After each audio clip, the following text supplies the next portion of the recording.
welcome to Free Beer Friday, powered in part by Classic of Denton. Well, hey guys, welcome back to another edition of Free Beer Friday. I'm your host, Ben Easley, over at the Bearded Monk.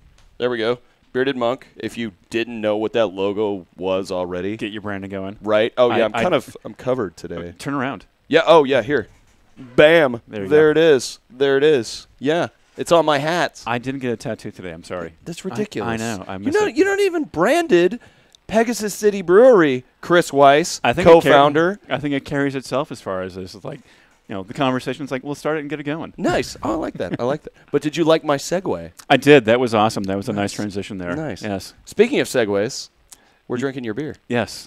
So a little bit of the high points. Nice. All right. Let's get into the beer. We'll get into the beer in a minute. Yep. All right. Pegasus City Brewery. Yep. Man, I have such trouble with my S's. You opened 6 months ago. Yeah, we April 19th was our big day. So yesterday was our 6-month anniversary, and that was a big one for us. We not only doing our beer in the market, we opened our tap room up, and we got our T-shirts, and that's all the important stuff. So T-shirts are a very important thing. T-shirts are huge. Yeah, big time. You guys agree? So that was a culmination of about 2.5 years of work to get there. We late 2014 made a decision. We're like, all right, we're going to actually do this, right? And we're like looking around the room, going, yeah, I think we are. And we did that, and then this is one drunken night in somebody's living room. Like, are we really going to do this? It was a little buzzed. Okay, a little buzzed. Yeah. But it was like we were kind of moving this way already, and it's like, all right, this is officially it. We're doing it. We're moving. We're going to make it happen. And then from there, it was day job and night job. We were working every day and going through the process of learning everything we need to do as far as like regulations, getting equipment, all those kinds of things go with that. All the licensing, all the legal stuff. Licensing, all the so purchasing. Much fun. Working with the cities, always great. Fair enough.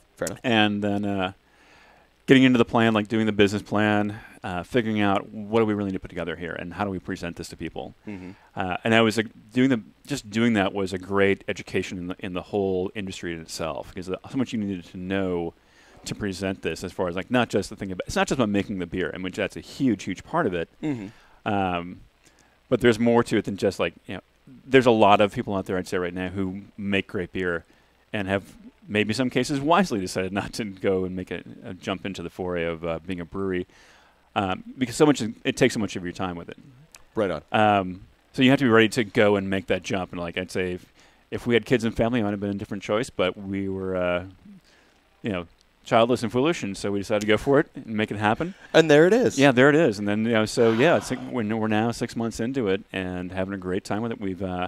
We've brought them some more staff. We've got people working with us now, so it's not just the three of us.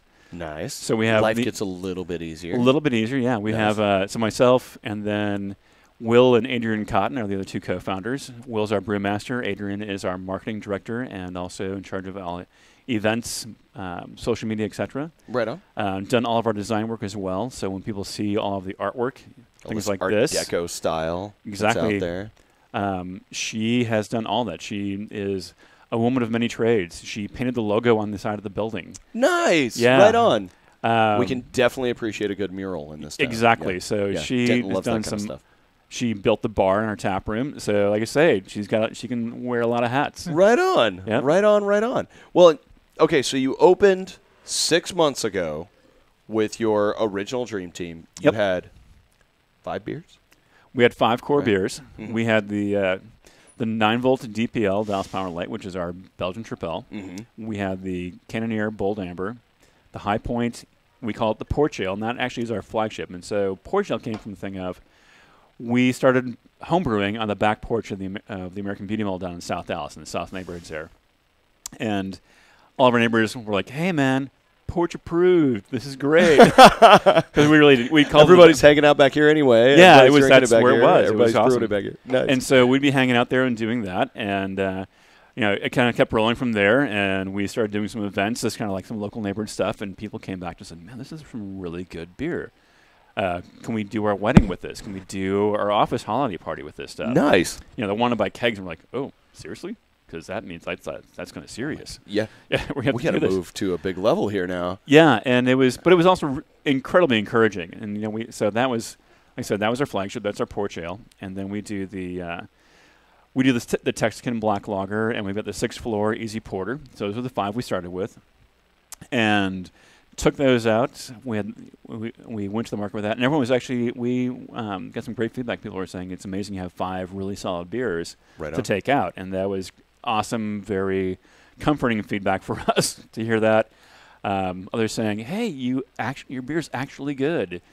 Like, well, I'll take that as a compliment. Yeah, the actual there's this parts. high level of expectation now, right? Right. Yeah. Okay. So anyway. But so those things carrying forward. So we've found a great location. We're among a number of other breweries down in Dallas. Right on. We're neighbors with Texas Ale Project, Petacolas, Community. We've got Noble Ray by us, and we've got Bishop Cider as well, in an area where now we're branding as the Dallas Brewery District. I love it. I love it. Yeah, it's about a linear 2 miles from end to end. And a great place for people to come down and tour as far as they want to go check out some new breweries. Tour to tour down the road. You can literally walk it. There is a walking path between 4 of the 6 breweries right off. Nice. So nice.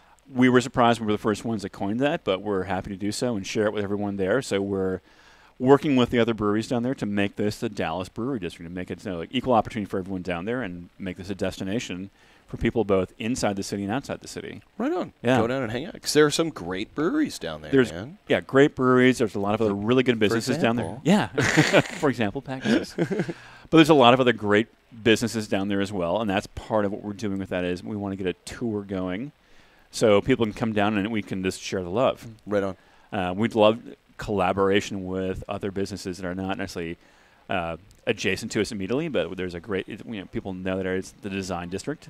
There's a lot of galleries, a lot of design shops down there, and we'd love to be working with those folks, and then the restaurants down there, and working on getting some nice eats down there as well. We can come tour around. So all kinds of fun stuff to do down there. I love it. Yeah. Absolutely. Well, and that's one of our big things in downtown Denton. Oh, yeah. Right? I mean, downtown Denton is amazing. You see all the folks that are just walking around out here. Most folks are going to eat, drink, hang out somewhere, catch a Peterbilt parade today. I am looking forward to that. I really want to see that. You want to see the big trucks? Yeah, I do. The kid comes out in you? A little bit. Oh. Yeah, I'm a big fan of parades, I got to say. Oh, my gosh. Wait a second. Guys, if you can't make it tonight, we're giving away free beer, one. That's great. We're going to go back at the Monk. There's a magic show happening. Oh, Richie Flo is going to do a magic show at the shop, and I guess he's presented by Deep Wax. Okay. A really awesome cat named Mark Zimmerman. Cool. Yes.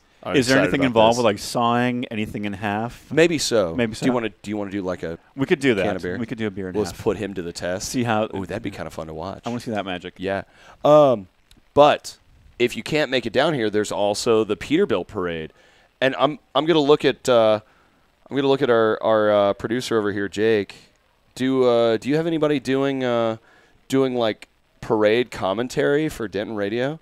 Oh yeah. Oh, you nice, are. Nice. Oh, he took. All right. So look at Jake and his pretty face, and listen to his beautiful voice. Never mind. He's playing. He's playing silent Jake right now, but he'll be on later. Once he gets on that mic, though. Right there, he goes. Beautiful radio voice. He'll do like the whole play-by-play. Oh yes. Oh yes. So yeah, tune into that later too, because right. you'll get to hear all of this from him.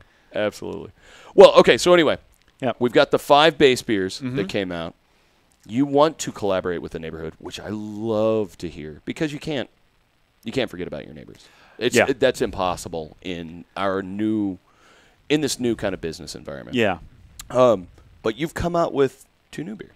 So 2 new ones. We have the a Belgian Blanc we did as our summer beers. That was a nice, super light, very nice warm weather beer. The next one we came out with was Big D Jamboree, and that's reference back to the old kind of Grand Ole Opry at Dallas back in like the early 40s to the late 60s. There was the show, the Big D Jamboree. It was a literal thing down there. They were in a building called the Sportatorium, which is like my favorite named building ever. Sportatorium. Nice. For sportings. Exactly. They did the WWF competitions down there. That's where the wrestling matches were in Dallas. It was a Sportatorium. The Sportatorium. Exactly. Okay, so the Big D Jamboree. Yep, that was the radio show. That was essentially, like I say, it was like the Grand Ole Opry of Dallas. You had really big names come through there. You had Elvis did it, Willie Nelson, Johnny Cash, all kinds of like huge names. I never realized. And then you have like all like kind of like the Texas country bluegrass, all those guys coming through there and doing shows all the time. So that was going on. That was huge at its day. Right on. Unfortunately, now nothing is even left other than like a couple of pilings of the building. But it's a great part of Dallas history, and that's one thing we like to talk about. We always have a thing of paid homage. Yeah, we do a little homage with that. I mean, like every can we do now has a little story in the back about why this beer is named what it is. So, like, the high point is the clock from the Mercantile Building. That was the highest. Dallas. Yeah, downtown Dallas was the highest point west of the Mississippi when it was built. Are you serious? Yep. Wait, are we talking? And then later on, it was the Magnolia Oil Building with the Pegasus on top. Oh, Pegasus, Pegasus. Yep. Okay, we're gonna get into this clock later because I've got a weird one. I had a buddy, Definitely. David. I won't mention David's last David name. Duchovny? Beckham. Okay. Hey, the American version of David Beckham. You know who you are.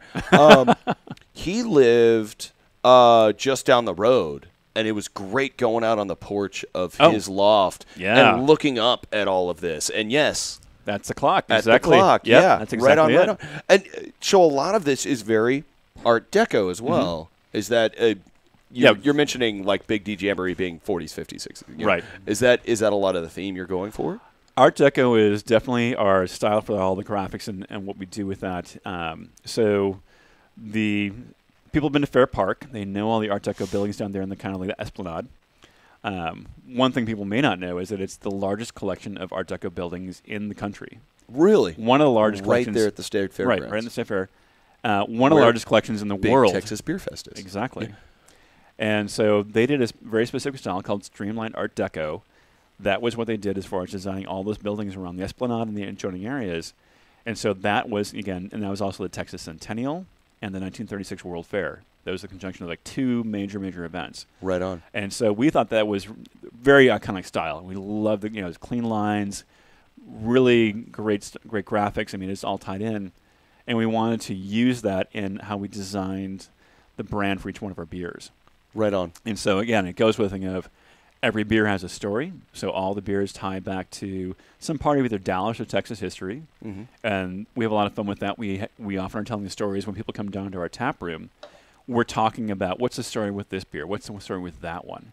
And you find out like what people are going, the people are going like, yeah, I actually remember like my dad went to Big D Jamboree. They went and got to see that stuff. And it's like, yeah, that'd be amazing stuff. I mean, like, go see Johnny Cash live. Are you kidding me? Yeah. Come on. In Dallas. Yeah, in That's Dallas. awesome. Okay, this would be a lot of fun. Mm-hmm. Would you sit down after – so this is already live right now on Facebook. Would you sit down and give us, like, post in the comments the beer name and then the stories for each one? Yeah, that would be definitely. Awesome. So, guys, if you're watching now, check back. Or if you're watching this later, after the fact, just scroll down. And you'll see the stories of these beers. Right. Yeah, because I think each one, Yeah, we've got 7 stories we got to get into, so I think that's a little too much for this show. Right. But, yeah, that'd be fun to read over. That would be a lot of fun. Yeah, I mean, it's just a lot of fun tying this back to, because it's part of what Dallas is. And that's, it's the history. And also, again, we're expanding beyond that and going and doing other stories, not just Dallas. So we're going to be talking about other pieces of Texas history. I always say, like, a fun book I've always liked is, like, Weird Texas. Mm-hmm. It's a great book. You want to find some really interesting stories about the state. That's some fun stuff. I mean, Texas as a state just has great history. I mean, it's super interesting stuff. Oh, yeah, we were all over the place. Exactly, yeah. There's awesome things to see. I mean, I like wandering around the city and finding some of the landmarks. It might not be the traditional ones, but say, like, the graveyard next to City Hall and the convention center down there. These are like all the founders of the city. I mean, the names you see on the headstones are the names of the streets all throughout the city. And it's like, wow, this is Stemmons right here. This is Stemmons. This is Woodall right here. You're like going, these are the names, and you're finding this history about where you live, and it kind of gives you a grounding of where you are. I think that's really interesting. Yeah, I mean. General Denton here. I mean, come on. It's like the whole story right across the street. He's right over there. Yep. Yeah. Well, I guess that's a little more seedy, isn't it? Yes. But yeah, he's right there. He's right there. There he is. Yeah. But I mean, you find again, you're learning about where you live and what's been the history of this. Right on. And especially, I think in Dallas, which is a city that has a lot of people who move in and out. People refer to it as being kind of a transient city because people move there for work, move out again. There's a lot of people who are. I mean, I'm not a native of Dallas myself, but been there for 16 years now. And you start just like, oh wow, there's so much depth to this that's interesting to find out and really get into and kind of learn about where you live and really dig in. Yeah. Right on. And these could be our history books into Dallas. Little tiny right history here. books for DISD. There it is. And oh, actually, that would be fun if you started putting out like do it for your college. own research in books. Like pint nights. Instead of getting a pint glass, you get a free history of Dallas. Yeah, we've actually got some things going with that. We've got nice people who want to do. It's like the social sciences night for adults over at the Perot Museum. So we've got a guy who wants to do a science slam at our building and come in and do it for a night, like do a Friday and do a science slam. We want to do a thing about history. That's great. The executive director of the Dallas Heritage Village, which was like at one time one of the biggest urban parks in the country. Really? Like bigger than. Oh, I didn't even know that. Bigger than Central Park in New York. It was where Highway 30 now swings south of downtown. That used to be a city park. And she runs Dallas Heritage Village, and she wants to do a history slam and talk about different parts of the history around the city and around the area. And so, this is like doing a little bit of adulting and also, getting smarter while you do it. Yeah. You might have a couple of drinks and learn something. And How actually about learn that? something, which is like usually the reverse of what you guys? expect. I see Dorothy's here. Hey! All right, this is going to be a fun night. This is going to be a really fun night, guys. You're missing what's rolling through here right now. Yeah, I'm looking forward to how this goes tonight. Right, this yeah, should be fun. Absolutely. I don't know. What else should we talk about? Where are you going next? What's coming out next? So, I mean, obviously we're doing we've, since last Thursday, we've been making a big push up here in Denton, and we've been really well received. I say it's been great. Like, I mean, definitely you guys, Bearded Monk, over at Dallas County Brewing. Nice. Our neighbors. The neighbors right there. Dan Silverleaf. Right on. The Oak Street Craft, Oak Street Draft House. Yep. Awesome. Awesome. Other places around here. And so if they've got craft beer, they've probably got you. They're bringing us in. Nice. And it's been amazing for me. So, I really haven't been able to get back to Denton for the last couple of years just because we've been heads down working on the brewery. Yep. And coming back here after that time and just seeing what's happened with the city, it's amazing. It's a lot of fun. It's super fun. Yeah. I mean, just the culture up here and like the thing of like the collaboration. Again, talking about that, the collaboration between the different, like the breweries, the draft houses, everything else. It's really great to see. I mean, it's super tight, which is what you always like to see. Cause these are the things that make for a great neighborhood, and great neighborhoods make for great cities. So I love seeing this kind of stuff going on. I'm going to steal that. Go for it. Guys, let's steal that. Great neighbors make for great neighborhoods, make for great cities. Yep. I like that. Part of it. I like that a lot. Right on. That's where you get to the character of what this place is. Right on. Yeah, it's great culture down here. Absolutely fantastic. Wonderful people. It's just awesome. Well, and I guess you want to go do some more drinking? Yeah, we're going to be doing some more of that. We've got a bunch of samples down here for anyone who wants to come down. We've got 6 of our beers right now. Check out these sample trays, freaking carriers with Growler Works copper stainless steel insulated growlers in them. Yeah, pour like you pour in the tap. Right? Yeah, it's a mini draft system. Yep. And then we've got High Point. We got High Point and we got Texican in cans. We do a little bit of that too. Oh, we got that both. The other case? Okay, cool. Yeah, we got both. 2 different kinds in cans. Nice. We thought we'd share. Nice. That's cool. And then we're heading back to the Monk after this. Yeah, heading back to the Bearded Monk. People come down there. Yep. You want to get in trouble? Shotgun with 360s. I want to see that one happen. We can totally do it. We can totally do it. I've done it with George at Four Corners. There you go. There you go. All right, so if you guys want to see us shotgun with a 360 can, and if you want to join in. This is it. Yeah. Come down here, try some beer, and then we're going to go back to the Monk. We're going to go hang out for Richie Flo's magic show. That should be really cool. Yeah, and then we'll do some shotguns, and we'll drink some Big D Jamboree. It's on draft. We got it. That'll be set to go. Right on. All right, sir. Hey, Chris, thank you so much. much. Thank you. And you guys, it's Right on, right Definitely, on. Yeah, this one, great place. Yeah. Good. I love it. I'm biased though, so I'm glad you like it. You're biased for a good reason. Thanks again. Right on, man. Yeah, Yes. And guys, thank you for joining us. Come down here, drink free beer, catch Shelly. Well, I bet she's already booked up on the ghost tour. I'm pretty sure she. Is there still room? No, don't say anything. No. Okay. You're SOL on that. But come down here, drink free beer, catch the Peterbilt parade, walk back to the Monk with us, and let's do some drinking tonight. Should be some fun night. And watch some adulting magic. There we go. Yeah. All right. Guys, we'll see you next week. Have Cheers, a great everyone. week. Thank you. Bye. Well, thank you for tuning in. We hope you enjoyed the show. Be sure to check out DentonRadio.com for new Denton artists and where they're playing next. While you're surfing the internet, make sure you check out our friends Classic of Denton at ClassicofDenton.com.